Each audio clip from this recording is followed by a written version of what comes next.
So, nandito na naman ako sa aking krusada, ang puksain, no?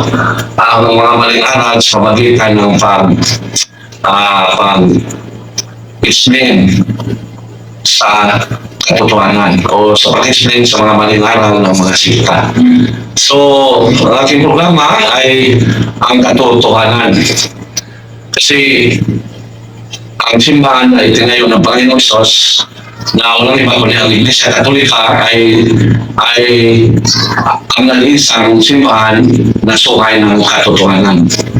So marami mga kapatid nating marami mga protestante na dapat nating kawaan kasi sa mga bandang uli sa kanilang pag-isip na sila ang tunay ay sila ay mapunta sa impyerno. Kasi itinakwil nila ang simbahan ay tinayo ng Panginoong Hesus sa pamagitan ng pagsabi nila na walang reliyon na makapagligtas. Kasi mga kapatid, kung intindihan natin mabuti ang mga salitang walang reliyon na makapagligtas, ay para lang sinasabi nila na walang pinta ang reliyon na itinayo ng Panginoong Hesus. Kasi dinamay nila. Pero kung sabihin nila na walang siktang makapagligtas, yan, correct yan. Pero kung sabihin nila walang reliyon, ibig sabihin, walang reliyon na makapagligtas, ibig sabihin, pati ang itinayo ng Panginoong Hesus ay sinabi nila na walang pinta. At ikalawa, tuwing nagsabi ang isang tao na walang reliyon na makapagligtas, sinasabi na niya na huwag na hanapin ang tunay na reliyon. Yan ang kapatid, kaya nakapanampasanan ng mga ginawa nila. Kaya, ang simbahan, hindi magalit sa kanila. Hindi.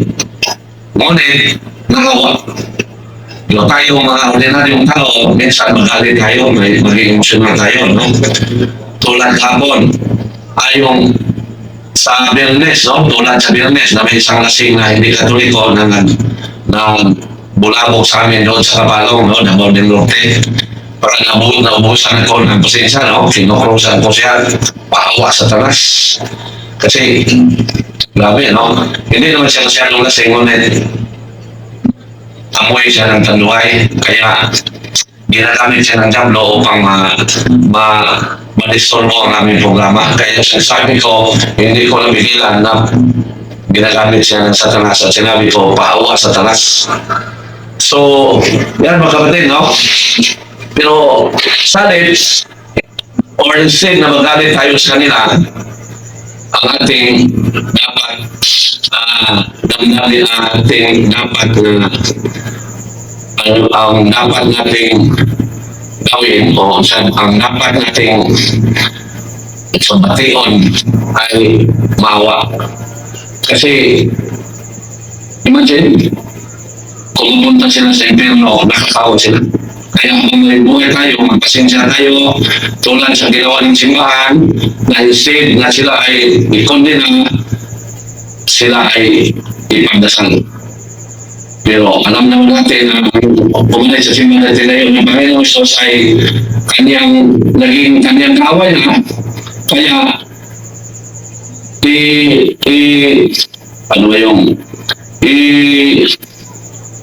isipin natin na sila ay ating kaaway upang sila ay ating mamahalin.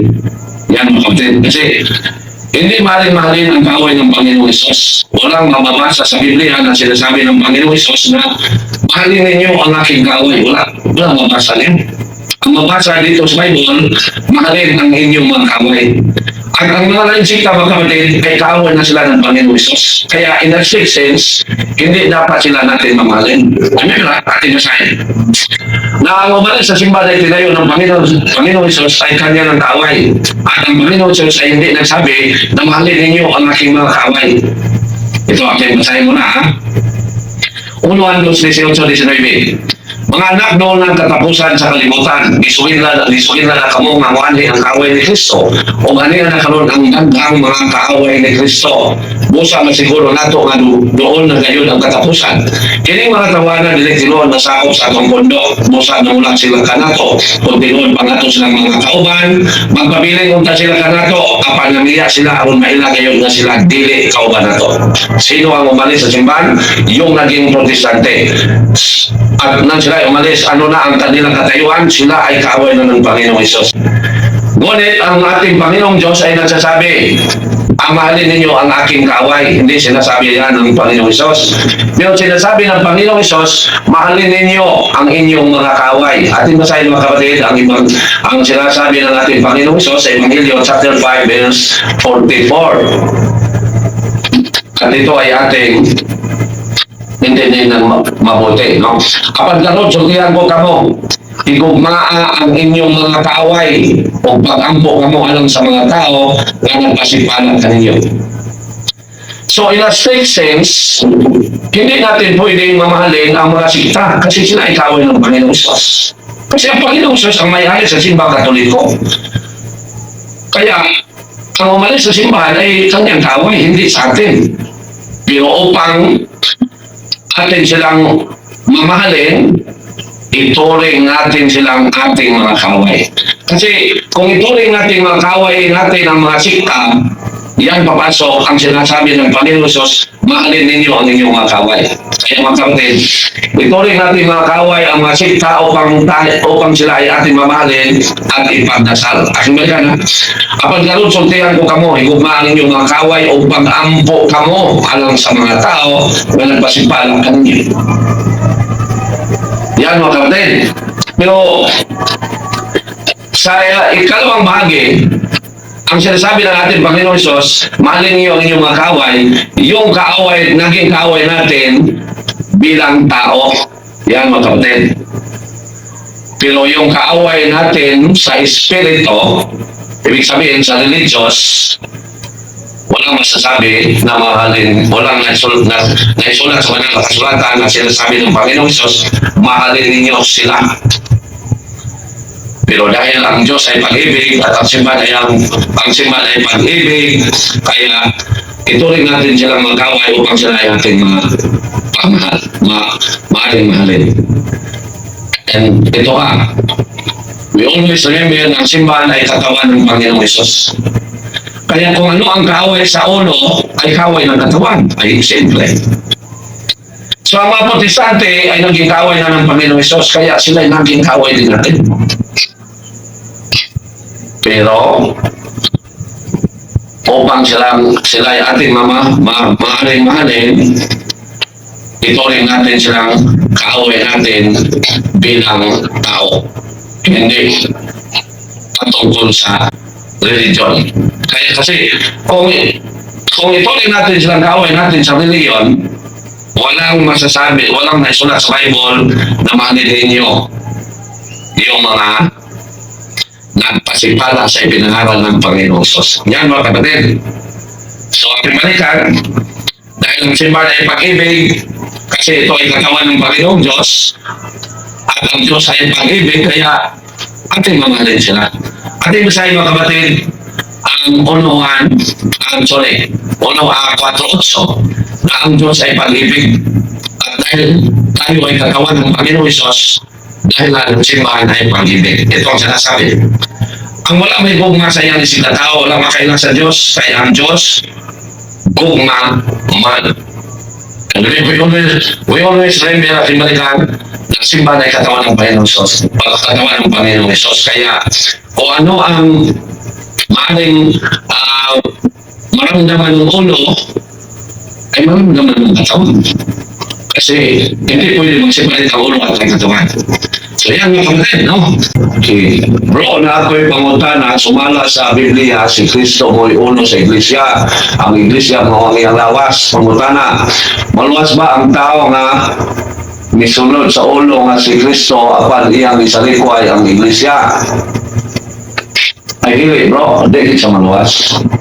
Kung ang tao na siya sa gitaw ng itong age of reason, na makasabot na niya, naanay nagtuno niya, nasayot na niya, mo-insist siya para sa mga protestante, isang di misakop sa Katoliko, nagtuo man ni Lord Jesus, impas na. Kaya gituluan na nato sila. Dili na maluwas, at basaw na, Ato ba sa mga igsoon para sure nga ito ang tubag na biblikal yun. According yun sa teaching ni Lord Jesus and also sa church. Yung masahon ko na ako na sa simbahan. Masahon ko na ako na sa CCC, ang tubag na ro. No? Opisyal pag yun nga gitulo sa simbahan na di na sila maluwas. Ato nang masahon, no? So, kung gusto ka mangutana, bayan na sa dili sa kongyan, it's outside the Catholic Church ka. Kung sa may sitwasyon ng mga tao nga wala sa sulod sa simbahan na gito ko ni Lord Jesus, yan, natudluan na, nawalihan na, or namiyas diyapon, kung sa may estado na nila, maluwas ba sila o dili, so little o ka dili sa kongyan na, no? Outside the Catholic Church. So, okay na, no? So, before na ako din masahon, ako sa masahon ang sa Bible. Now, dili sa Ebanghelyo ni San Marcos, gipayag yun o klaro sa atong Ginoo nga dili gyud maluwas ang dili magpabunyag sa iyang simbahan. Ya, isunod nato na nagtawag man gihapon sila Ginoo, bro. So, maluwas siguro gihapon sila, dili gihapon, bro, no? Ano sa nga? San Marcos 16:15-16. Mingon sa kanila, panglakaw kamo sa tibuok kalibutan. Sorry, ano man eh? Panglakaw kamo sa tibuok kalibutan, ug isang iyang pirmahin balita ngadto sa tanang mga tao. Ang motoo o magpabautismo maluwas apan ang dili motoo silutan. So katong giwalihan na niya dili motoo samot na dili magpabautismo, dili gid sila maluwas kay silutan man sila. Now, katong mitoo pero wala magpabautismo sa simbahan, adi man namin sabo. Kay kumuto ka sa ditulo sa simbahan, magpabautismo po ka sa simbahan. Pero naagya ko yung tabo niya na mingon na dito o mali, di lang may magpasakop sa Katoliko. So, maluwas ba sila? Ang tubag, dili. Ato ba sa mga isuon, ang San Mateo City, 21 hangtod 23, bingon din eh. Dili ang tanan nga magtawag kanako Ginoo, Ginoo, makasulod sa gingharian sa langit. Perting klaroa. Kundili kadto lamang nagtuman sa kabubuton sa akong Ama nga tuwa sa langit. Kung siya kabubuton sa Ama nga tuwa sa langit, nga ang tanang tao maghiusa diya sa simbahan na dito ko ni Lord Jesus. Maghiusa ang tanang tao. Asa sa dito ko ni Lord Jesus. Ato sa nabasahon na maghiusa. Ato basahon ang San Juan 17, 11. Ang kabubuton sa Ama nga maghiusa yun ang tanang tao. Siya sa dito ko ni Lord Jesus. At siyempre, no? Giyon din eh. O karon mo ana ako kanimo dili na ako magdugay dinhi sa kalibutan apan magpabilin sila dinhi balangamahan bantayin sila diha sa gahom sa imong ngalan ang ngalan nga imong gihatag kanako aron sila mausa ingon nga ikaw ug ako usa lamang. Dapas mendidos atong basahon. Gihatagan ko sila sa samang dungog na imong gihatag kanako aron sila mausa ingon nga ikaw ako usa lamang. So ang will of God, the Father, nagtarang tao magkaiusa ug simple sa simbahan nagituo ni Lord Jesus. So ang tao nga moingon nga nagtuo ni Lord Jesus pero dili magpasakop sa gituo ni Lord Jesus, mo pasabot dili siya gusto maiusa sa simbahan nagituo ni Lord Jesus. Giting na nga di maluwas. Atong balikan ang San Mateo City. Mateo 1:23. Dili ang tanan nga magtawag kanako Ginoo, Ginoo, makasulod sa gingharian sa langit, kun dili kadto lamang nagtuman sa kabubuton sa akong Ama nato sa langit. Kung maabot ang adlaw sa paghukom nga kanunya ang ingon kanako, Ginoo, Ginoo, dili ba sa imong ngalan nagsangyaw man kami sa mensahe sa Dios, o misukmat na sila. O pinagi sa imong ngalan ginginla namo ang manayawa, imagine. May practice mo resources. O naghimo kaming daghang mga milagro. Remember ha, nagsangyaw po sila sa Ebanghelyo. Atin akong yata sumali ha. Ginoo, Ginoo, dili ba sa imong ngalan nagsangyaw man kami sa mensahe sa Diyos o nagsangyaw sa Ebanghelyo? Nagingilin og yawa, no? Nagbuhat og milagro sa ngalan sa Ginoo. Pero unsay gingon ni Lord Jesus? Apan ako moingon unya kanila, wala ako makailang kaninyo. Paawa kamo makasasala. Imagine. Question. Makasasala ba ang taong magsampit sa Ginoo? Tungod dili. Makasasala ba ang taong nga magwali sa Ebanghelyo? O sana ba ang pagwali sa Ebanghelyo? O sana ba ang pagsangpit sa Ginoo? Ang tubag dili. Sana ba ang pagwali sa Ebanghelyo? Ang tubag dili. Sana ba ang paghingiling og yawa sa ngalan sa Ginoo? Ang tubag dili. Sana ba ang pagbuhat og milagro sa ngalan sa Ginoo? Ang tubag dili. Pero nganong giingaman sila sa Ginoo? Wala ako makaila kaninyo, pahawa ka mong makasasala. Ang giuna, wala ako makaila kaninyo. Kung tungod kay wala sila maili sa Ginoo, giingan sila, pahawa ka mong makasasala. Ay siyempre, kung mulimong tanga, Lord, kaila ko nimo, ang Ginoo, gigong mata ka. Pero wala magpabaptis mo sa simbahan, so inon yung kasino. Impostor ka, makasasala ka, ako yung kasino. Pero ano may ang Ginoo, wala ako magkaila kaninyo? Kay dili sila katawhan sa Diyos. At masahon ang 1 GSDC, ang 14-15. Gingon din eh. Ako, kang maayong magbalantay sa mga karnero. Ingon nga ang amahan nakaila ka nako, o ako nakaila samahan. Nakaila usab ako sa akong mga karnero. Kung sila nakaila ka nako, hanggang ako sa pagpakamatay alang kanila. Sa ingon ni Lord Jesus, nakaila ako sa akong mga karnero. Pero nga nung mingon man ang Ginoo sa San Mateo 7:23, wala ako makaila kaninyo. Tawag man to niya. Ngano? Kaya dili sila katawhan sa Diyos. Mingon ang Ginoo, nakaila ako sa akong mga karnero. Yaon sa mga karnero. Mo nang katawan sa Diyos. Akong masawang mga kaigsunan ang Salmo 79:13. Para tinawag yun, no? Gingon din sa Salmo 79:13. Kaya anong, basig makaingon ang uban na, hayop, manakro, di manakaraw. Akong masawang na ang karnero, mo na gamit ni Lord Jesus sa iyang katawan. Kaya siya magbalantay man, shepherd man siya. So atong masawang, ha? Unya kami na imong katawan ang karnero sa imong panon. So pag-ingon sa Ginoo, nakaila ako sa akong mga karnero, kung pasabot, nakaila siya sa iyang katawan, siyempre, nabunyagan man sa iyang alat. Pag-ingon sa Ginoo, wala akong makaila kaninyo, kung pasabot din ito sa akong siyang simbahan, wala mabunyagi sa iyang simbahan. Pero nagsampit niya, munang gingan sa Ginoo, paawa ka mong makasasala. So, dili maluwas ang naana sa Age of Reason, makasabot na, giwalihan na about Catholic Church, unya nang dumili, di maluwas. Bisan pag unsaon ng singit, bro, praise the Lord, hallelujah, hantod na maluya, wala na ginagkwenta. Kaya ang ilang ipasakupan, usa lang kasikta. So, anong tamaluwas? Pasakot sa dito ko ni Lord Jesus. Maulin na. So, ang simbahan, unsa pa magiingon sa simbahan, ano na punta sa ako sa Biblia. Ako nung nagdibasa ganyan, no? Ako malikan. Ang Biblia sa simbahan, di na punta siya maluwas. Gawas ko mamatay. Gawas kong sarili pamamatay, bumalik sa simbahan. Pero kung hindi bumalik, di yun. Kaway naman sa Ginoo. At masal ang uluan dos 18-19. Mga anak doon ang katapusan sa kalibutan. Isubihin na kamo nga muanay ang kaaway ni Kristo. Kung ano yan nakaroon ang daghang mga kaaway ni Kristo, busa man siguro na ito nga doon na ngayon ang katapusan. Kini mga tawanan, dili tinuod na sakop sa itong bundok. Busa na mula sila kanato. Kung tinuod pa nga ito silang mga kauban, magpapili punta sila kanato. Apan namiya sila, aron na ilang kayo na sila, dili kawan na to. So ang namiya kaaway na si Ginoo. So dili na sila maluwas. Nganuan? Itambog naman sa Ginoo sa impyerno ang iyang mga kaaway. Ako masabi mga kaisunan ang sa Lucas 19:27. Ang mga kaaway sa Ginoo nga mong namiya sa iyang simbahan, pati yun sa iyang atubangan. Nga nagpasabot na itambog sa impyerno. So masara? Sa Lucas 19:27. Nagkaroon may tungod sa akong mga kaaway. Kinsa di sila mao namiya sa simbahan. Nga dili gusto nga ako maghari kanila. So, ilang isa rin po si Lord Jesus na maghari sa Christian religion.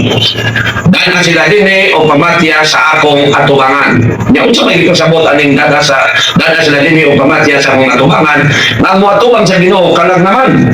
Atong basahon mga ison nga mo atubang sa Ginoo kalag na. 2 Corinto 5:10. Kaya kinanglan mo tubang kitang tanan ka Kristo, anong niyang hukman, ano nang tagsatag sa makalawa sa angay kaniya, sumala sa iyang nabuhat, maayo daw tan dinis kalibutan.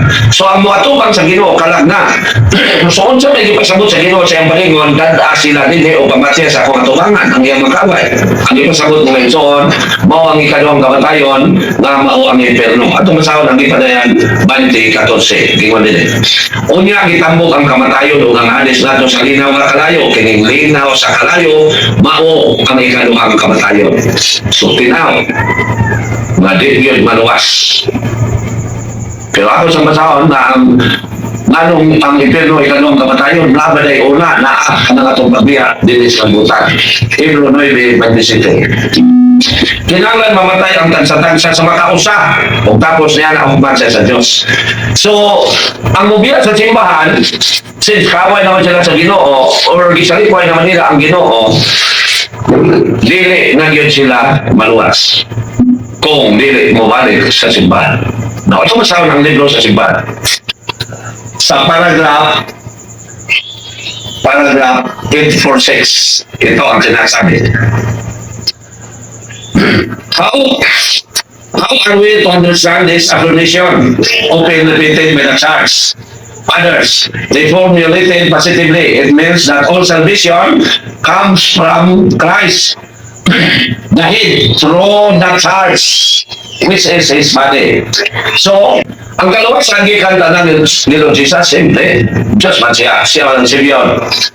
Pero, madawat din sa tao pinagi sa simbahan.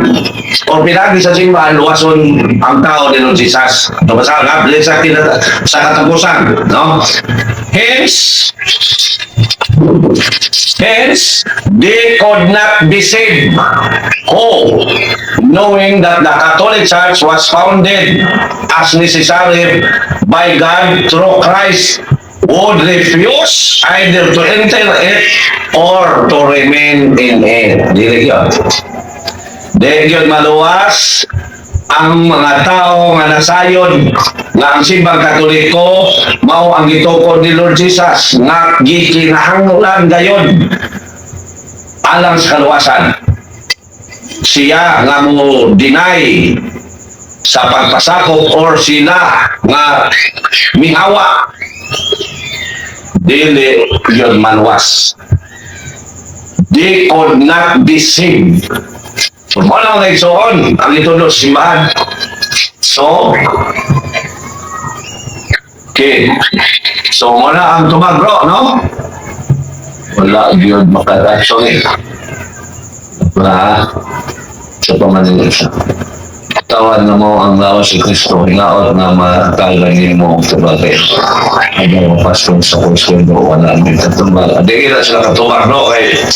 Piki mo ng mga sikta, piki mo gina. Squatter lang na sila sa Biblia. Nangita lang na sila sa Biblia o ilang magamit ang convert nila ang Katoliko nga mabalin silang grupo. Squatter lang ng mga pastor. Ang mga founders o sikta, squatter lang na sa Biblia. Pero ang pinakasakit pa yun, kay suminto sila sa dautan, sa kaaway sa Ginoo. Bakit ang simbang Katoliko, mo nagituko ni Lord Jesus, lawas na ni Lord Jesus.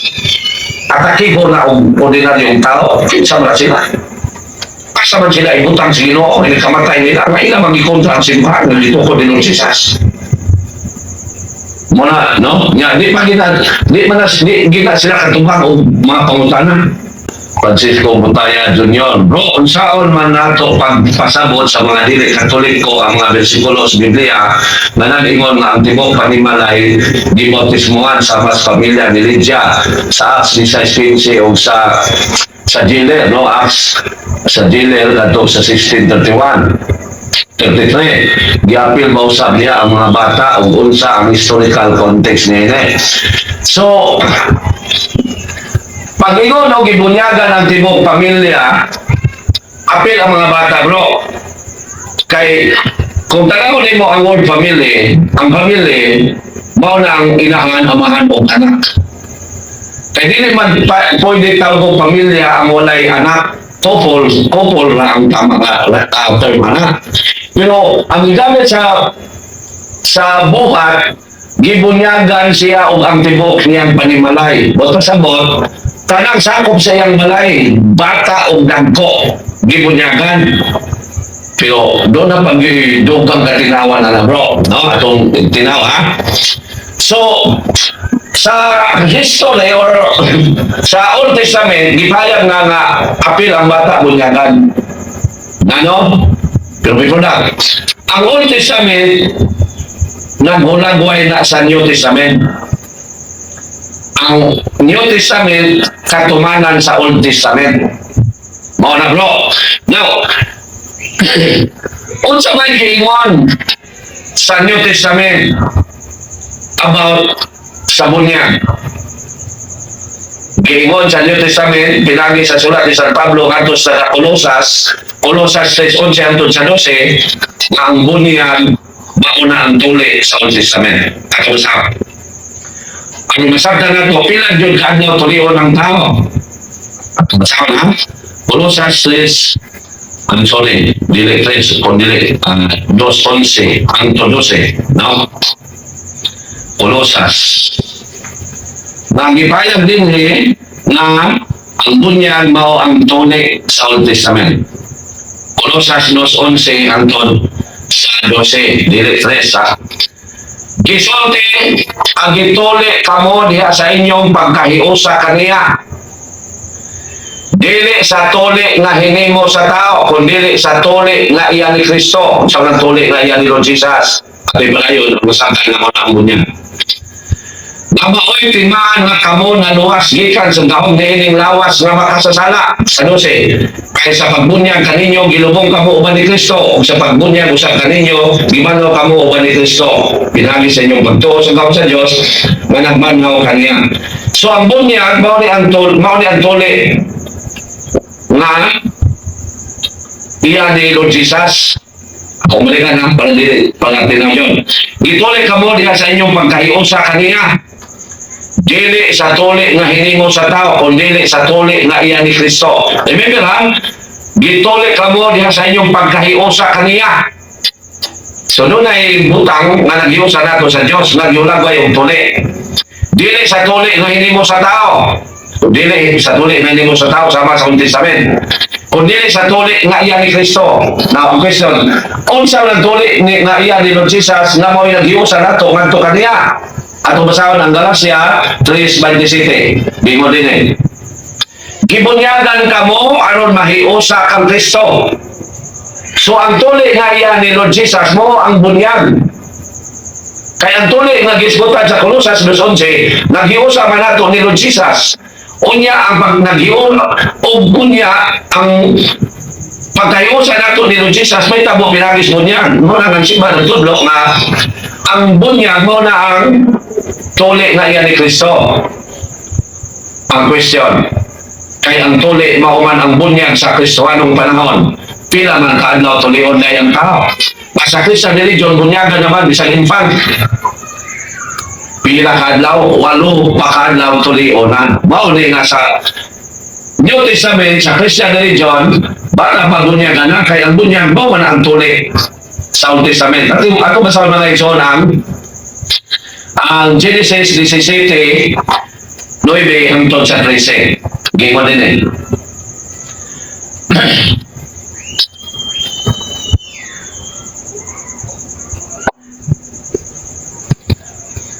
Ang Diyos mingon kang Abraham, kinahanglan usab nga tumanon mo o sa umabot mong mga kaliwat ang kasabutan kanimo o kanako.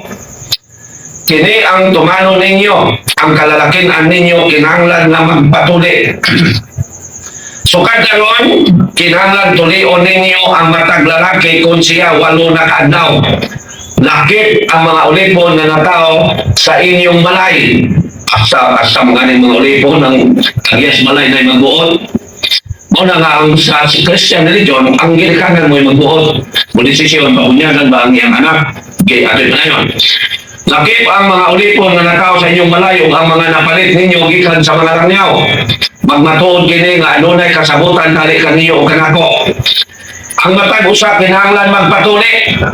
Agig timaan ha, mo na ang bunyag sa kamen. Agig timaan diya sa inyong lawas na magpaila nga ang akong kasabutan dali kaninyo o kanako walay katapusan. Unsay may tabo sa dili magpatuli. 14, ang dili magpatuli kinahanglan hinimlan kay wala man niya tumana ang kasabutan. O sa New Testament na ang dili magpabunyag katong sa San Marcos 16:16 silutan. So tungod ni ana Ang impact, ang walo pa kaadlaw, wala na kabalo nga ang dili siya matuli, hininglan siya sa katawan sa Diyos. Kinsa Diyos sayon, ang ginikanan. Tungod niya na ang ginikanan may patuli sa iyang mga anak. Ato masa ipadayon nato sa 23. Dito kayong adlaw gituli ni Abraham ang iyang anak na si Ismael. Ingon man ang tanan niyang ulipon nga nagtaw diya sa iyang balay ug kadtong napalit niya ang tanang lalaki gayon sa iyang balay. Sumala sa gisugo kaniya sa balaod sa Dios. Ako balikan, kinsa na sayon? Nga ang dili matuli hinlan ang ginikanan. Ang bata na sayon ba? Wala.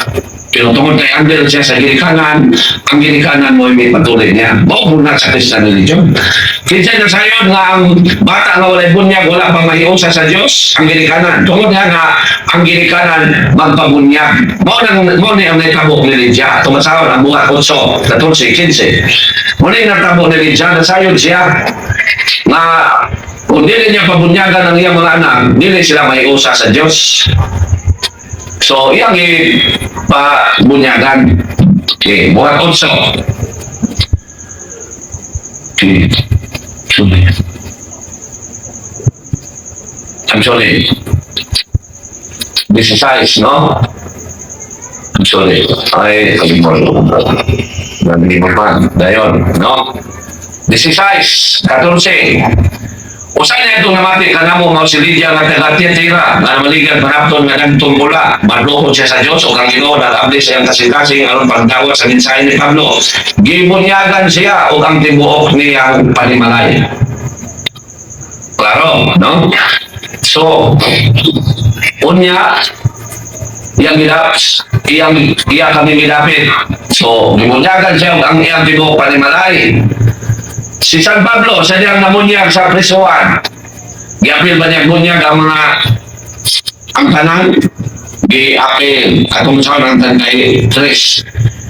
Sogdo na ito sa 31. Sila dito ba, tuo sa Ginoong Hesus o maluwas ka lakip ang imong panimalay? Sa gingon, tuo sa Ginoong Hesus o maluwas ka lakip ang imong panimalay. O sa lang ang giingnan ha, tuo sa Ginoong Hesus o maluwas ka lakip ang imong panimalay. O sige pasabot ni San Pablo, kay tanan man di ay iyang bunyagan. Unya siya ang tanang sakop sa iyang panimalay, giwalihan niya sa pulong sa Diyos. Nagtugtak na sa kagabihon, gihunaran sa tinugyanan sa kasil, ang ilang mga samad, o gibunyagan dayon siya, o ang iyang panimalay. Gibunyagan dayon, so wala tang buntag. Paano magkita pa sila suba? Wala mga iso, no? So, muna bro, nga, ang simbahan, sa ang Christian religion na tinoon, mubunyag ginagbatak. Now, kung tanaw na ko sa history, after natagan o nagawasan ng mga Christians, harap-harap na silang mamunihan o batak. Even wala pa sila natagan nagawasan, ang mga Christians, mamunihan na o mga batak na na-record na. So, muna bro, pero sa mga sekta, mga mini, mga pondok na tinukod lang o mga mini na mga matutudlo, ang ilang sundon ko doon ay ang ilang bunyagan nila ang ganto. Di patuon nila nga masa, di pangagbunyagan. Kay wakay sala, tanawahan, kita rin ninyo unsay katawanan sa mga sekta. Pastor, ako naging pangutanan Brother Pastor, dili ka bubunyag o bata, kanang masuso, ay dili, buong di sala. Buti mo ipasabot, kung natong siya mo nga mangawat ang bata, o saan ninyo bautismohan? Dito na, katawanan, Pastor. So mga Pastor, ulit katawanan. Alam nila ang bata ulit sala, kaya di sila buto sila ang panulundon. That is why dili nila bautismohan. Buta sabot, kung natong siya nila nga, musukol ang bata sa inahan, mangawat ang bata, manuntok ang bata, o saan nila bautismohan kay nanay sala. Kaway nung bulatong sa mangawat o sa bautismohan. Walang peke gina mga sikta, no? Peke gina sila. Di mo na pagpasipala, peke gina sila. Kakaway gina sa Ginoo ang mga protestante. Imagine hindi nila ihiusa ni Lord Jesus, hindi nila iisa ni Lord Jesus ang bata. Ngunit sila ay masaya na kasi sila ay nahiusa na. Pero ang ilang ngunit ang ilang mga anak wala pa nahiusa ni Lord Jesus. Atong klaseng mga mabulang, no? Nawat ka kaning naliguro lang. So muna bro, no, nga bunyagan ng bata, tunay ang bunyag muna ang tunay sa Old Testament. Nakulang ko ay na sa tunay. Sa Old Testament, o dili matuli ang tao, hinginlan. Sa New Testament, o dili mabunyagan ng tao, hinginlan sa gingharian sa Diyos. O wala sila lugar sa gingharian sa Diyos. Kung nana siya sa age of reason, na siya mismo ang deny. Pero ang bata nga wala mabunyag, tungkol sa ginikanan, ang simbahan ngayon na ang Ginoo na ibahala nila. Kay ngayon yun ang Ginoo, di kasunod sa langit ang mga bunyag. Pero tungkol kay bata, inosente, wakapalo, kung ano kasi ang bunyag, ang Ginoo na ibahala nila. Pero ang ginikanan na dumili, na pabunyagan niya ang bata, kung dili siya mahinusol, tingkagol yun siya sa impyerno. Muna ang giingon sa teaching sa simbahan. No? So, St. Francisco Mutaya Jr. Ito. Dahil sa Colosas 2:11 hanggang 12, isutan na ang bunyag mo ang spiritual circumcision o bagong tuli sa bagong kasabutan. Sa daang kasabutan, ang mga bata ituli man sa ikawalo nga adlaw, bisan wala pa sila saktong panabot. Pwede pa nato na gamiton na ligon na argumento para sa infant baptism. Yes, bro. Pwede. Ay, ang infant baptism, wala na pasabot o walo lang yun kaadlaw na o sa bunyagan, pwede yapon kung bisa may sobra na. Pero kung ang ginikanan, willing nga, it is pabunyagan na, pabunyagan. Pero ang uban yun, dahil o ipamanigan mo si Badi sa hindi man na. Basta kay mabunyagan yun ang bata, dili yun itong ingnon nga, kunya na bunyagan, umangawat na. Kanya na sala, dili. Ang mga protestante, di man sila muto o sala ang panunundon. So, dili ang may bunyagan ng bata, ang nagulat nun sa nilang mangawat. Huwag iklaro, hindi mo kaigso na ito masikta, no? So, wala mga kaigso, no? Na ang bata, bunyagan na. Wala itunod sa tinog na simbahan.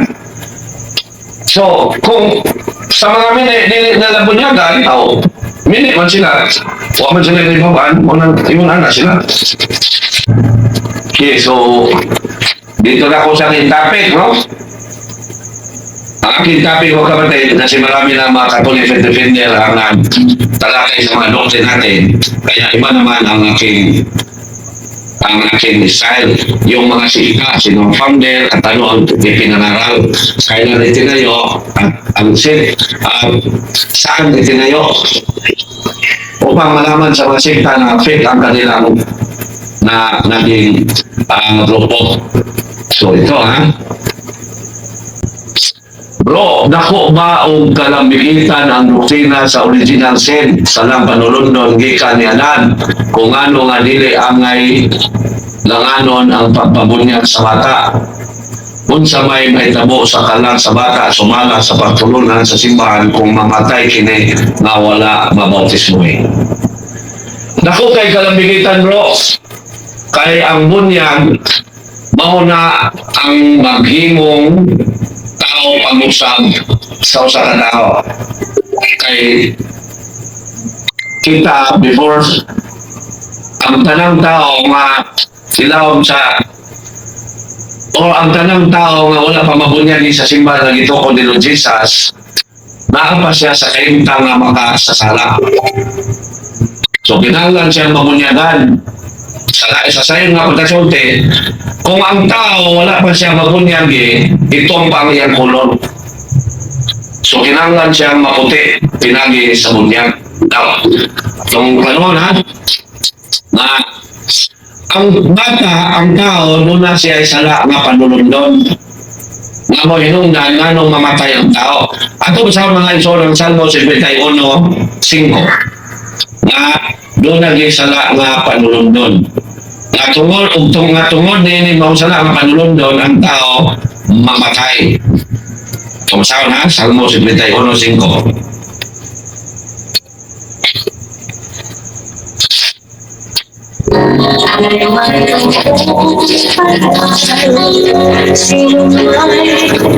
Okay, itong sinabi. Dautan ako, sukad ako may mugso. o makasasala ako, sukad ako, ipanamukod. Klaro. So, kay, ang bata doon ay sala ang panulundon, mao nga, ang bata mamatay. Kaya kung ang bata wala pa siya sala ang panulundon, dili siya mamatay. Kaya ang kinungdan sa kamatayon, mo man ang sala, at kumasahon ng Roma 5:12. Di mo din eh. Nakasulod sa kalibutan ang sala, pinagay sa usa ka tao. O ang sala, nagdalag kamatayon. Busa ni kailap ang kamatayon ngadto sa tanang katawan, kay nakasala man ang tanang tao. Kung ang bata wala pa sala, ano mamatayin siya? Nga ang sala mao may hinungdan sa kamatayon. Kung ato pag yung basahon sa Roma 6:23 nga ang kamatayon mo ay bayad sa sala. Ato basahon ang Roma 6:23. Kaya ang bayad sa pagpakasala mao ang kamatayon. Ang sa Diyos mo ang kinabuhi mo na katapusan na anak ng Kristo Jesus na atong Ginoo. Ang balik ko na, kaya ang bayad sa pagpakasala mao ang kamatayon. Question. Kung ang bata ulit sala, ang infant wala sala, unsa may gibayran sa panahon na siya mamatay? Unsa may iyang gibayran sa panahon na siya mamatay? Nga ang kamatayon bayad mula sa sala. Walang pastor, harap-harap sa plaza, dili na sila kakuha. So, ang kamatayon, bayad sa sala. Kung tungkol kay ang bata mamatay, mo pasabot na siya di bayad ang sala. Kung mo lang sala, mapanunod doon. O nga kinahanglang limpyo siya, mahugasan siya, sa iyang pagkamakasasala. Mao na, kasi nung Jesus, nagpakamatay sa cross, aron tubuson niya ang katawhan sa ilang pagkamakasasala. O ang maong katubsanan madawat pinagi sa bunyag. Kaya bunyag, mao ang paghugas sa sala. Ang bunyag mo ay naghimo na ito nga na tao ng kapag-usap. Isunod na ako nabasa. Buhat 22:16. Busa pagbunyag nga, aron mahugasan ka sa imong mga sala, pinagi sa pagsangpit sa iyang ngalan. So ang bunyag, paghugas sa sala. Klaro. O mausa na ang naghimo nato. O tungod kay nahugasan sa sala ang usa ka tao, pinagi sa bunyag niya sa simbahan, diha sa simbahan nga gituko ni Lord Jesus. Bao nga na tao na siya pag-usab. Nalimpyo na siya, nahimo na siyang anak sa Diyos. Pero wala naman siya sa kayong tangang pagkamakasasala. Umaw na ang ipayag ni Lord Jesus sa Ebanghelyo ni San Juan sa chapter 3 verse 3 up to 5. Di mo din eh.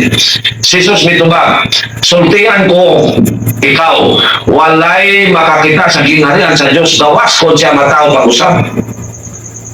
Magpasabot, walay makasunod sa langit kung wala siya mahugasi sa sala. Wala siya mahugasi sa iyang pagkamakasasala. No, ang umanyagan, nakasala niya po, isunod na ito nagbasa. So, si Jesus mitubag, sultihan ko ikaw, walay makakita sa gingharian sa Diyos, gawas ko siya matao pag-usap. Kung saan man pagkatao pag-usap sa usa ka tao nga gulang na, nangutana si Nicodemo. Dili niya mahimo ang pagsunod sa tiyan sa iyang inahan aron magpakatao pag-usap. Si Jesus mitubag, sultihan ko ikaw, walay makasunod sa gingharian sa Diyos, gawas kung matao siya pinagi sa tubig o sa Espiritu. Nga nagbayad sa bunyag. So, walay makasunod sa langit, gawas kung siya mabago o mahugasan sa iyang pagkamakasasala. Nga mo ang giingon ni Lord Jesus na gawas kung matao pag-usap. So, kinahanglan yun ang bata mabunyagan, ano magtao siya pag-usap. Kaya naman siya isala ka panulod yun. Kaya kung wala pa siya isala ka panulod yun, akong balikon, kung sa may yung ibayaran siya yung kamatayon, ano naman niya po yung infant na mamatay, bisang napas at yan siya inahan. Murang bininisaya naman tayo na eh, no? So, balik ka Tagalog, kalimutan ka. Ang aking basahin mga kapatid, ang 1:18-19. Sorry. 1:1-1. Na ang tao, kahit siya naging tao na muli sa pamagitan ng bautismo, siya ay maaaring magkasala pa rin. Kasi tayo ay tao lang. Pero hindi na bautismo ang gagamitin upang malinis tayo sa ating mga kasalanan. Iyon ang tinatawag natin confession of the Son. So yan, no?